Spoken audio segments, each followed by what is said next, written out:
What's going on, everyone? I'm Russ and welcome to MotoDad 8. Today we're going to be installing a TST taillight with integrated turn signals along with a Fender Eliminator from Amazon. Y'all stay tuned.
So we're going to start off by removing both the seats.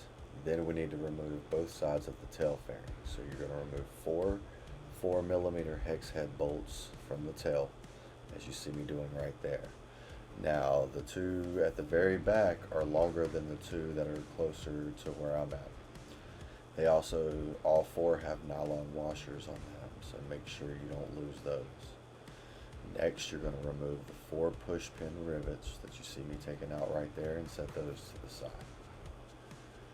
Once you do that, remove the 2 side tail fairing pieces and set them to the side as well.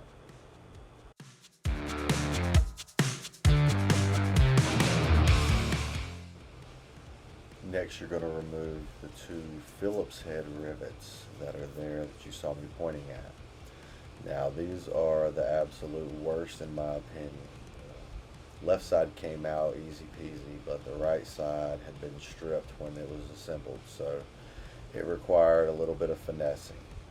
A flathead screwdriver behind it along with a set of needle nose pliers is how I finally got it unscrewed, and I just replaced it with a push pin rivet that I had out of my nuts and bolts kit that I told y'all about in the exhaust video.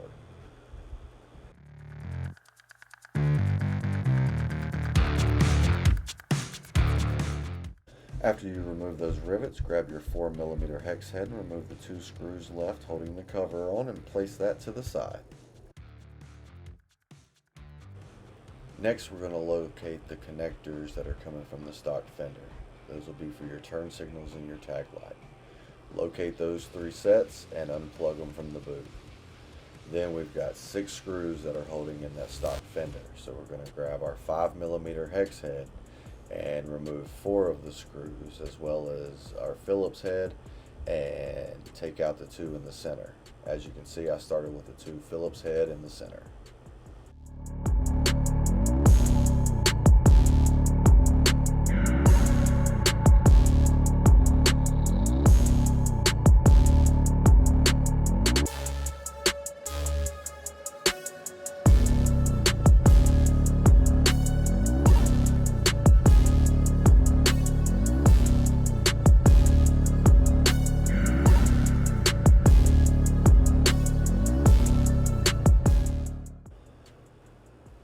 Once you get that last screw out, just pull the connectors through the hole and you can finally get rid of that ugly fender sticking off the back of the bike. I know for some they like it. For me, it's really never been my thing. Now I'm going to grab my needle nose pliers so that I can release the connector there, that is the taillight plug. Go ahead and grab the needle nose pliers, squeeze on the sides, and then push down on the connector and it'll release. Now unplugging the tail light was not easy, but just like all connectors, some of them are easy, some of them aren't. Do what you got to do to get it off and unplug that tail light.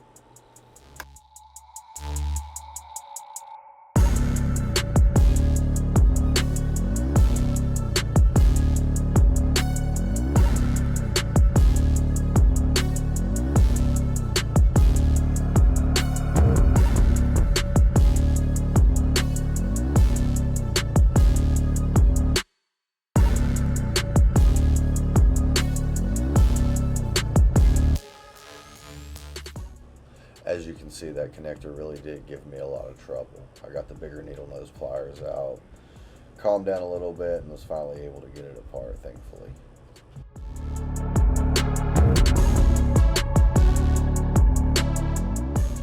Right there you see me releasing a clip that's holding in all those wires. You pull down on the bottom part of it and then lift up on the top and it'll release those wires. Then we're going to take our Phillips head and remove the 2 screws that are right there by the rubber grommets at the bottom of the tail light and set those to the side.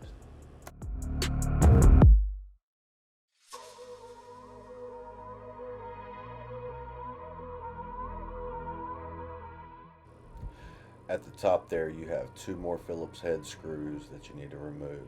Those are holding in a bracket at the top of the tail light. Go ahead and remove those 2 screws and the bracket and set those off to the side.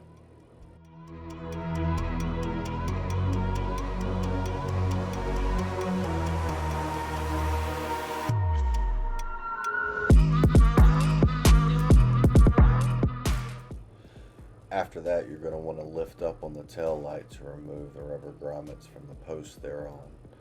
You're also going to want to take your Phillips head and remove the 2 screws that are holding the cover on, which should have been done earlier, but I forgot to do it. You're also going to want to reuse those grommets that are in your stock tail light, so go ahead and pop them out like you see me doing there and insert them into the new TST integrated tail light. After you get those grommets in, go ahead and give them a spin just to make sure they're in there good and free. Then go ahead and put the tail light back in the way you took the old one out. You're going to replace the bracket on top with 2 Phillips head screws along with the cover. And you're also going to place the 2 Phillips head screws with the washers right there at the bottom of the tail light where you put those rubber grommets.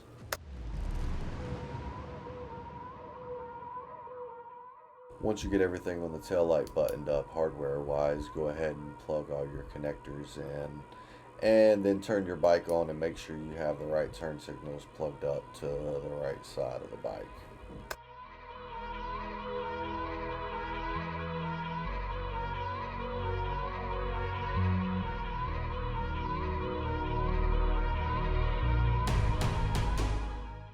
Now that we got everything buttoned up, I'm going to go ahead and make sure everything's working right. Left goes left, right goes right, brake light comes on. As you can see there, the flashers are going very, very fast, not just because everything's sped up, but that's what the flasher relay is for, to slow that down and get it back to normal. So we're going to put that in here in just a minute.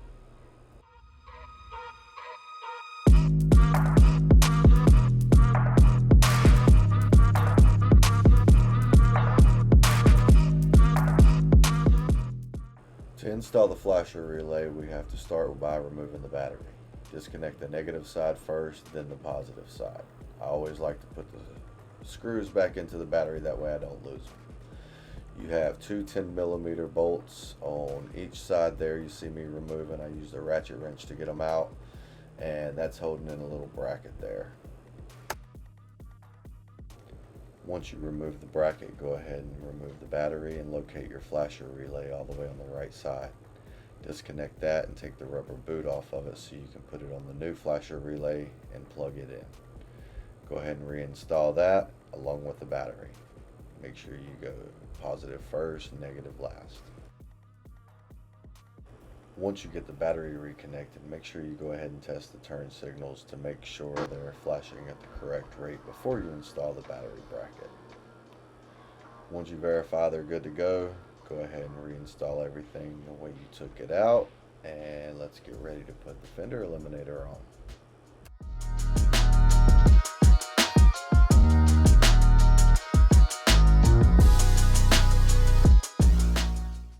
Now while reinstalling the battery bracket, I noticed there was a spot for a bolt that I didn't take out, so I went ahead and went to my spare nut and bolt kit and found a 4mm hex head that fit it pretty good. Went ahead and put it in there just to be safe. So lastly here, we're going to install the tail tidy. Thankfully I had my wife there to help me to hold it so I could get the 4 hex head bolts in along with the nuts that accompany them. I needed 3 hands, and thankfully she was there to loan me one of hers. Get those installed. You will no longer need the two Phillips heads there in the center, so don't even worry about those. That's a 8mm nut that was accompanied with that. And as you can see there, I just went in kind of a cross pattern and got everything tightened up and squared away.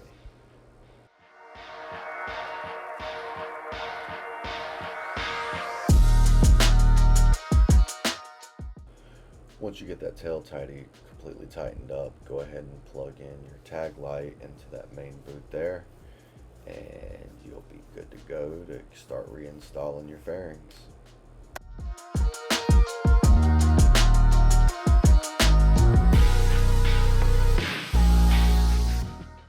Now, one thing I noticed was that the new tail tidy didn't have a rubber grommet on it, so luckily I had a pack I had got from Amazon, and it had one that was a right size, so I put one around there just so that any type of wire movement over the tail tidy wouldn't fray the wires or the insulation on the wires.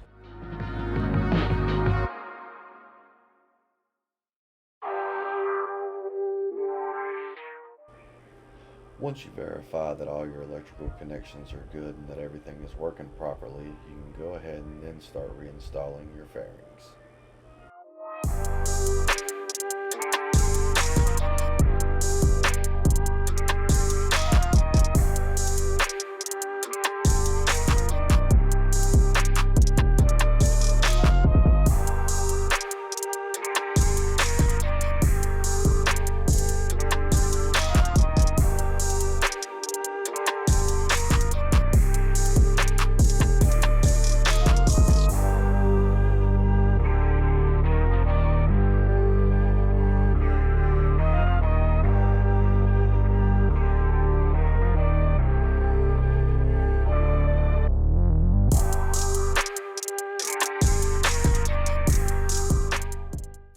Once you get everything back together, take a step back and admire your handiwork.